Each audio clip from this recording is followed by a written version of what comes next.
이 요나서를 계속 말씀 나누고 있습니다만 오늘은 요나서 본문에 좀 충실하기보다는요, 오늘 7절에 나와 있는 이 제비를 뽑는다는 말씀이 나와 있어서 제비 뽑는 것에 관한 것을 신구약 성경 전체를 한번 우리가 생각을 해보면서 오늘 특별히 한번 말씀을 나눠보려고 합니다. 그러니까 오늘은 본문 강해 설교가 아니고 이 제비 뽑기라고 하는 주제에 관한 말씀입니다. 그래서 요나서 전체적인 어떤 내용보다는 제비 뽑기에 관한 하나님께서 우리에게 성경을 통해 뭐라고 말씀을 하시고 계시는가 라고 하는 것을 우리가 한번 말씀을 통해서 생각을 해보려고 합니다. 구약 성경에도 보면 이 제비 뽑기라고 하는 것이 참 많이 기록이 되어 있습니다. 그 많은 기록들 가운데 몇 가지 특별한 것들을 한번 생각을 해보면, 사울 왕이 왕으로 세움을 받게 될 때에 사울은 자기가 너무 부족하다고 생각을 했습니다.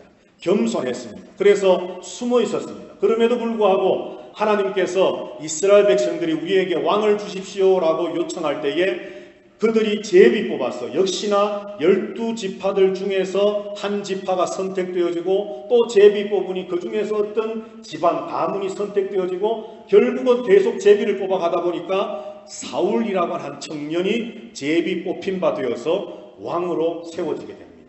이처럼 누군가 사람을 세울 때에 그것이 왕으로 세움을 받든지 아니면은 죄인으로 드러나게 되든지 사람을 색출해낼 때, 이렇게 골라 뽑아낼 때에 구약 성경을 보면 제비 뽑는 일들이 있었습니다. 그것뿐만 아니고 하나님께서는 이스라엘 백성들에 허락하신 가나안 땅을 주셨지요. 결국은 모세의 인도하에 가나안 코앞에까지 도착을 했습니다. 요한강만 건너면 이제 가나안입니다. 여호수아를 통해서 하나님께서는 그 가나안 땅을 12지파들에게 분배하게 하셨죠. 나누게 하셨습니다.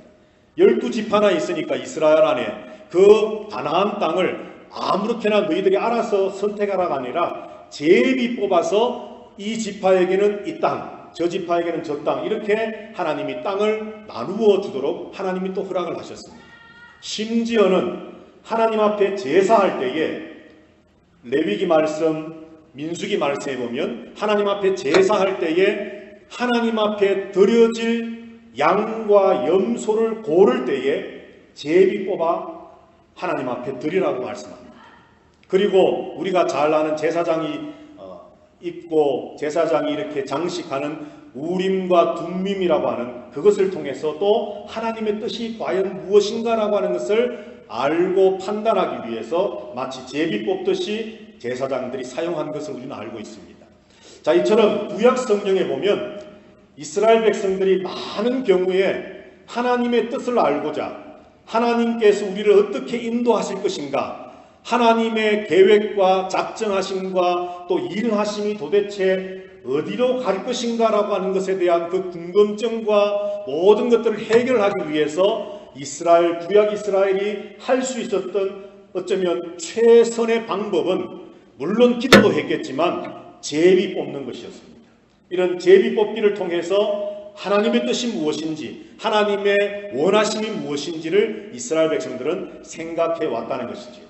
그래서 잠언 말씀에 보면, 잠언 16장 33절 말씀에 보면 사람이 제비를 뽑으나 그 일을 작정하시기는 누구에게 있다 그랬습니까? 여호와께 있느니라, 그렇게 말씀드렸습니다. 제비는 우리가 뽑습니다. 그죠? 사람이 제비를 뽑지 않습니까? 그런데 그 일의 작정은 우리 성경에 작정이라고 되어 있지만 그 일의 권리는, 그 일의 모든 권한은 여호와께 있느니라, 그렇게 말씀을 했습니다.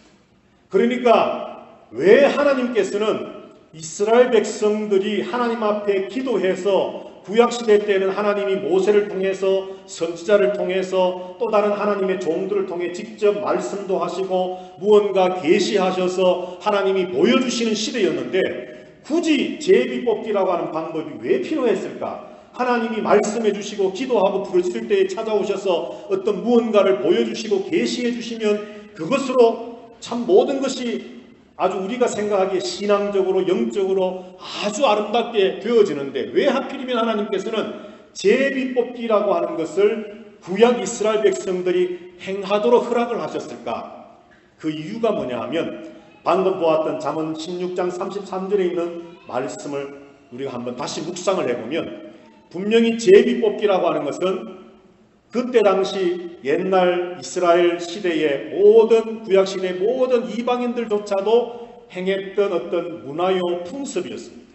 그럼에도 불구하고 하나님의 선택된 이스라엘도 그것을 행하도록 허락하심은 제비 뽑기가 선하고 옳고 바른 방법이기 때문에 하나님이 허락하신 것이 아니라 인간의 무지함과 인간의 연약함을 하나님이 허용하시면서 비록 제비 뽑기라고 하는 것을 통해서 하나님의 뜻을 알고자 하는 그 인간들의 사람들의 마음을 헤아리시면서 그럼에도 불구하고 인간이 제비를 뽑지만 사람이 제비를 뽑기는 하지만 그리고 여기 뽑는다라고 하는 말은 지난주에도 말씀 나눈 것처럼 뭘 뽑는 진짜로 우리가 말하는 뽑는 것이 아니라 던지는 겁니다. 그러니까 이스라엘 백성들의 제비 뽑기의 어떤 형태는 뭐냐 하면 어떤 공이 있다고 칩시다. 그러면 그 공을 사람들이 이렇게 둘러서 있는 가운데 공을 던지겠죠. 그러면 그 공이 그 사람 앞에 가는 그 사람이 제비가 뽑히는 겁니다. 그래서 우리 성경에는 뽑기라고 되어 있지만 사실은 던짐입니다. 자, 여하튼 이 제비 뽑기를 하나님이 허용하심은 이것입니다. 하나님의 주권, 하나님의 권한. 너희들이 아무리 제비 뽑고 뭘 하고 뭘 하더라도 그 모든 일에 처음부터 계획하시고 이루어 나가시고 결정하시고 일을 마무리하시는 모든 권한은 작정은 여호와 하나님께 있다라고 하는 것을 하나님은 보이기를 원하셨다는 것이죠.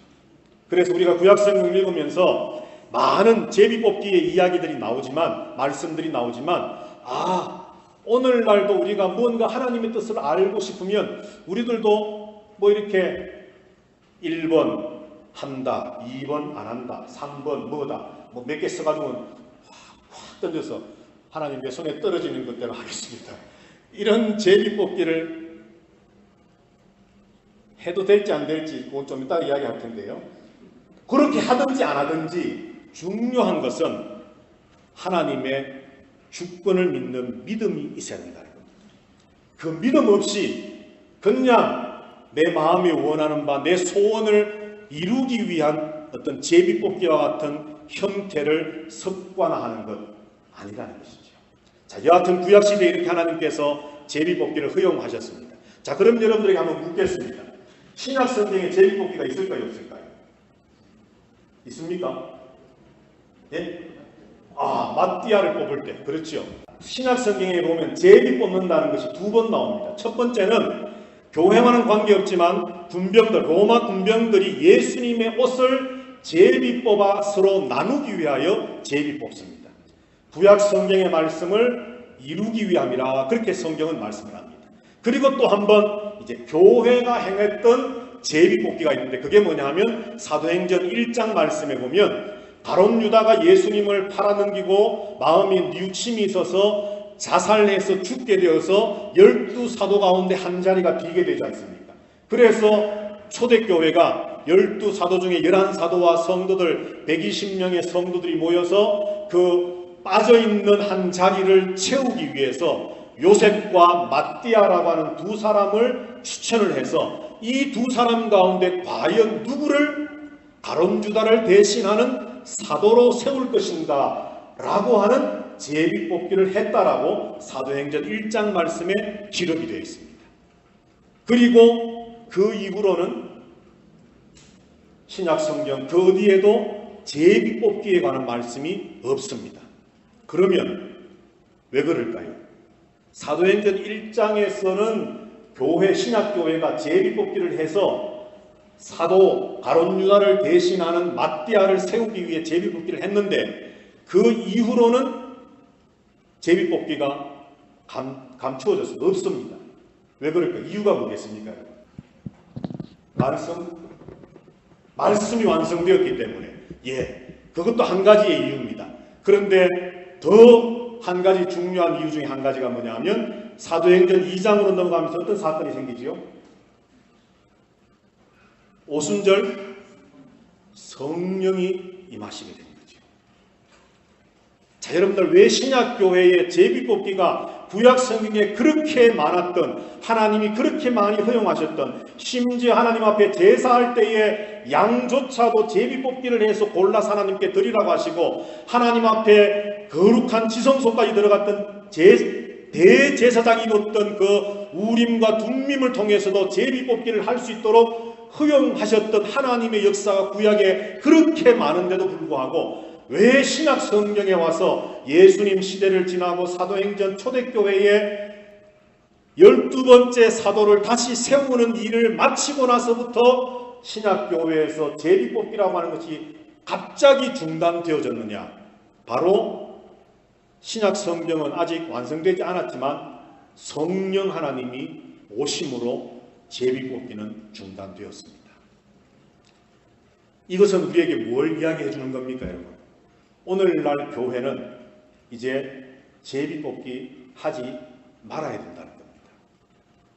오늘날 교회는 그러면 뭘 해야 될까요, 여러분들? 기록된 말씀에 근거해서, 기초해서 하나님이 우리에게 주신 이 기록된 이 말씀을 뿌리로 해서 이 말씀을 기억나게 하시고 가르쳐 주시고 진리 가운데로 인도하시는 성령 하나님의 도우심과 깨닫게 하심과 다스리심을 따라서 교회는 일들을 해나가야 됩니다. 믿으십니까, 여러분? 오늘날 교회는, 신약교회는 더 이상 제비뽑기를 해서는 안 됩니다.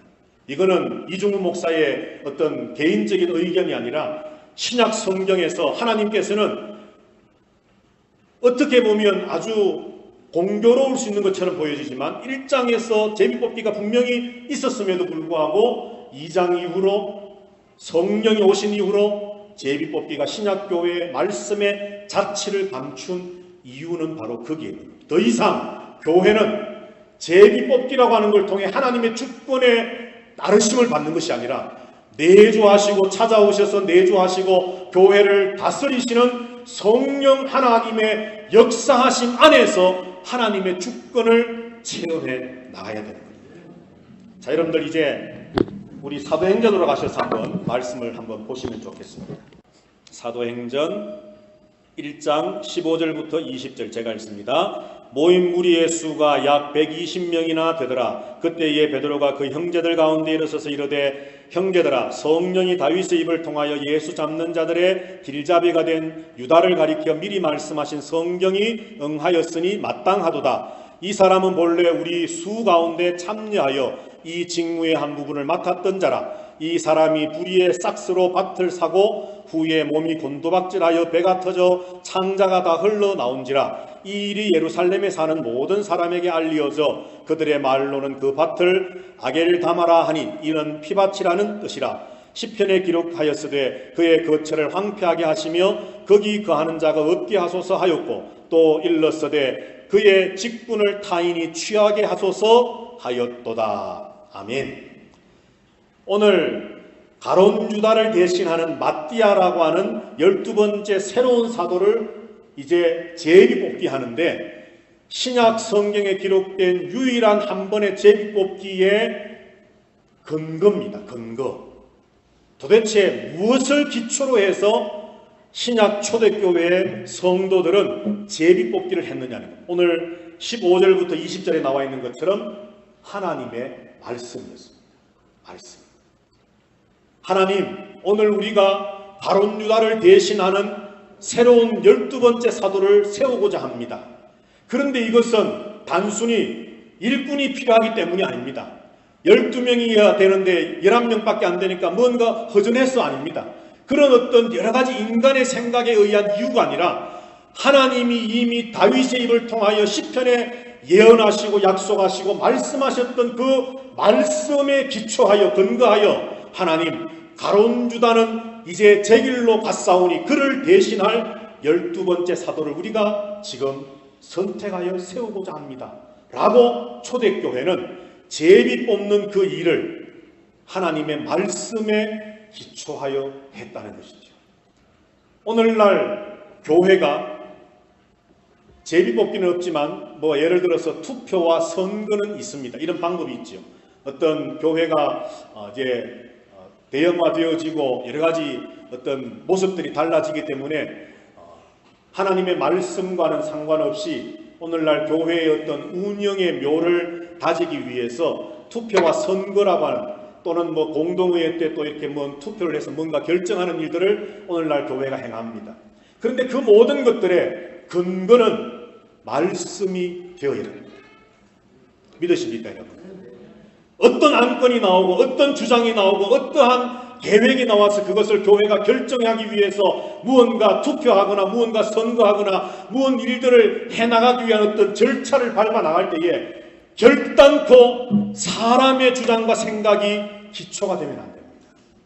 오직 하나님의 말씀이어야 됩니다.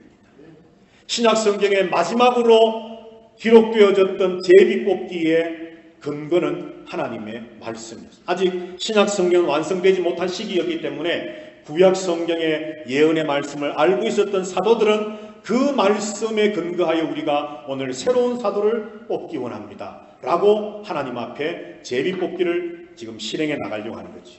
자, 그 다음에 21절 22절을 한번 볼까요?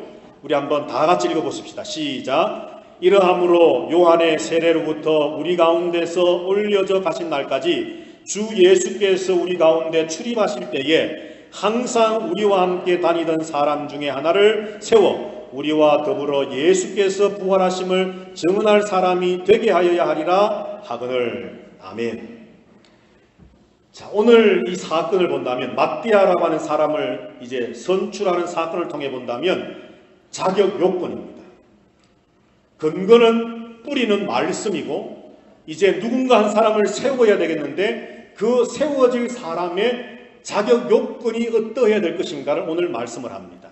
다시 말해 제비 뽑기를 당할 피택되어질, 그러니까 조금 여러분들 또 오해를 할지 모르겠는데, 여하튼간에 오늘 본문에서 마띠아라고 하는 사람이 결국은 세워지게 되는데 누군가가 세워질 그 사람의 자격이 어떠해야 될 것인가. 21절 2절에 보니까 두 가지 요건이 있습니다. 첫 번째는 세례 요한의 때부터 우리 가운데 주님께서 올려가시기 성천하실 때까지 우리 가운데 함께 출입했던 사람입니다.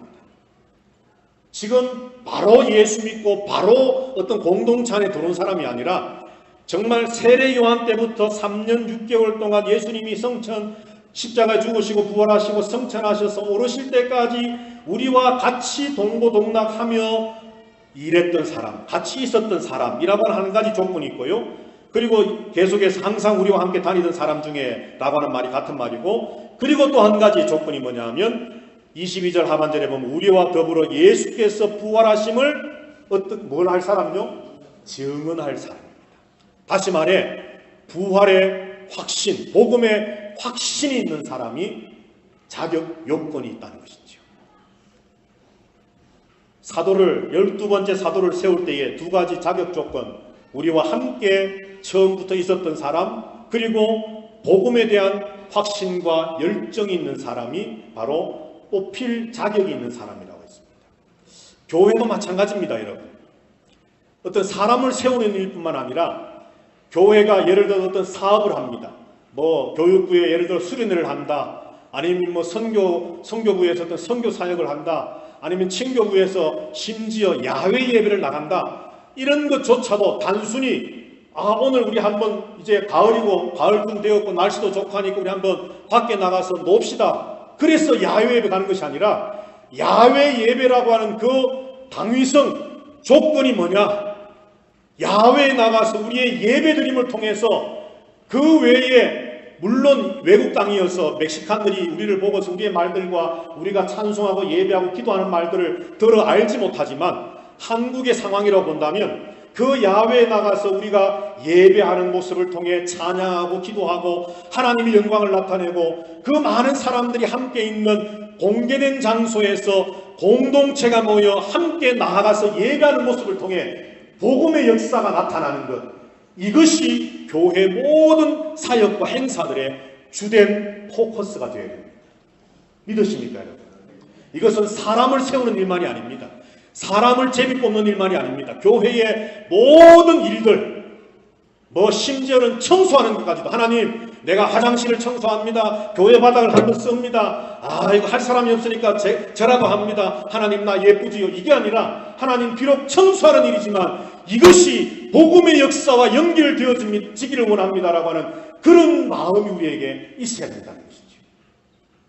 자, 세 번째로 24절, 5절, 2절 말씀입니다.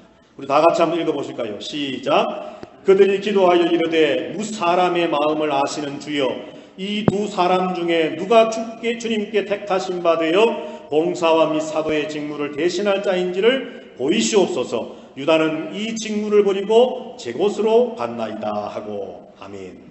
세 번째 제비뽑기의 어떤 방법의 요건이 뭐냐 하면 바로 기도와 하나님 의뢰입니다. 기도와 하나님 의뢰. 24절에 보면 그들이 기도하여 주여, 이 두 사람 중에 누가 주님이 택하신 바 되었는지 우리에게 보여주시옵소서. 하나님 앞에 기도하면서 하나님의 일하심을 기다리고 의지하였다는 것이죠. 이것이 바로 신약 성경에 유일하게 기록된 제비뽑기의 모습이었습니다. 그리고 마지막으로 26절에 마침내 제비 뽑아 마띠아를 얻으니 그가 11사도의 수에 들어가니라. 그렇게 되어 있습니다. 자, 구약 성경에 나와 있는 제비뽑기들과 똑같은 제비뽑기입니다. 단어 자체는 똑같은 것입니다. 히브리어로 기록된 것이나 그것이 헬라어로 기록될 때나 그 의미는 똑같습니다. 그런데 구약의 수많은 제비뽑기들과는 신약에 기록된 제비뽑기는 한 번 있지만 그 의미에 있어서 달랐습니다. 단순히 제비 뽑아서 무언가를 알아야 되겠다라고 하는 것이 아니라 그 제비 뽑기의 근거 뿌리가 하나님의 말씀이었고, 그 제비 뽑기에 뽑기를 당해야 할 어떤 대상의 자격 요건이 역시나 복음과 함께함이 되어야 되고, 그리고 기도와 하나님을 신뢰하고 의지하는 믿음으로 행한 것이 신약 성경에 유일하게 기록된 제비 뽑기였습니다.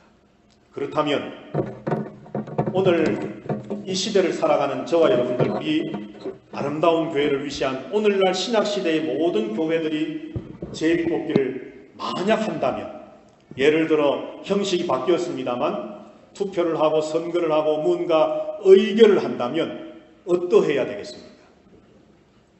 어떠해야 될까요, 여러분들? 오늘 이 세 가지를 여러분들 꼭 기억하십시오. 어쩌면 우리 교회도 잘은 모르겠습니다만 언젠가 하나님이 허락하시면 투표도 있을 것이고 선거도 있을 것이고 또 무언가 중요한 일을 공동회에서 의결해야 할 일도 있게 될 터인데, 여러분 기억하십시오. 말씀에 근거해야 됩니다. 절대 사람의 주장이 앞서면 안 됩니다. 왜 오늘날 교회가 투표하고 선거하고 뭔가 회의하고 나서 잡음이 자꾸 생깁니까?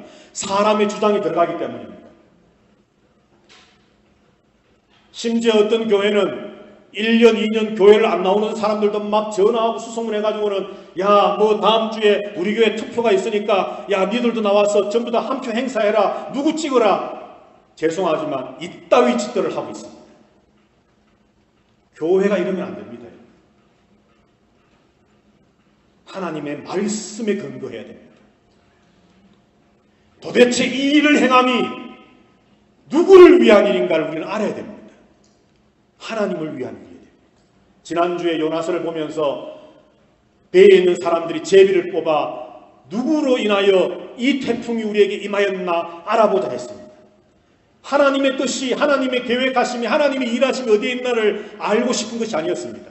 도대체 누가 희생양이 되어야 되고 누구 때문에 이 태풍과 고난이 우리에게 와서 그 사람에게 이 모든 것을 다 덮어씌울까라고 하는 죄악된 마음으로 했다는 것이죠. 그것처럼 오늘날 교회가 하나님의 말씀에 기초하고 근거하지 않은 투표와 선거와 의결을 행한다면 그것은 마치 요나서 1장 7절에 있는 배에 있는 사람들처럼 죄악된 제비뽑기를 하고 있는 것이라. 그러나 성경의 신약의 마지막으로 기록되어지고 그 이루는 자취를 감춘 제비뽑기였지만 마지막 사도 마띠아를 뽑을 때에 하나님의 말씀에 근거하고 기초해서 신약교회가 행했던 그 제비뽑기처럼 비록 신약 성경 그 이후로는 제비뽑기가 자체를 감추었지만 오늘날 교회가 무언가 일을 하기 위해서 할 수 없이 그런 어떤 방식들을 채택해서 사용을 하고 있지만 그 정신과 가치관은 우리는 반드시 지켜나가야 됩니다. 말씀에 근거해야 됩니다.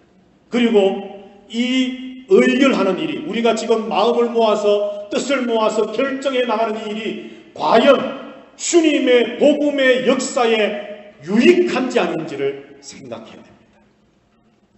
이거 해서 뭐 4개 아니면 큰 교회 같으면 우리 기관에 뭐 예산을 어떻게 좀 더 당겨올 수 있나, 뭐 이런 어떤 얄팍한 생각들이 있으면 안 된다는 거죠. 우리가 지금 결정하려고 기도하고 있는 이 일이 결국은 모든 것이 합력하여서 하나님의 복음의 선포, 복음이 나타나는 그 십자가의 피 묻은 생명의 복음이 선포되어지는 데에 오늘 우리가 기도해서 의결하는 이 일이 결정되어질 때 얼마나 그 일에 초점 맞추어질 것인가를 생각하며 오늘날 제비 뽑는 투표든 선거든 우리의 의결 행위를, 거룩한 행위를 해나가야 됩니다. 그리고 마지막으로 성령이 오셔서 우리 가운데 거하심을 믿고서 그 성령 하나님을 의지하고 의뢰해서 우리는 간절히 기도해야 됩니다.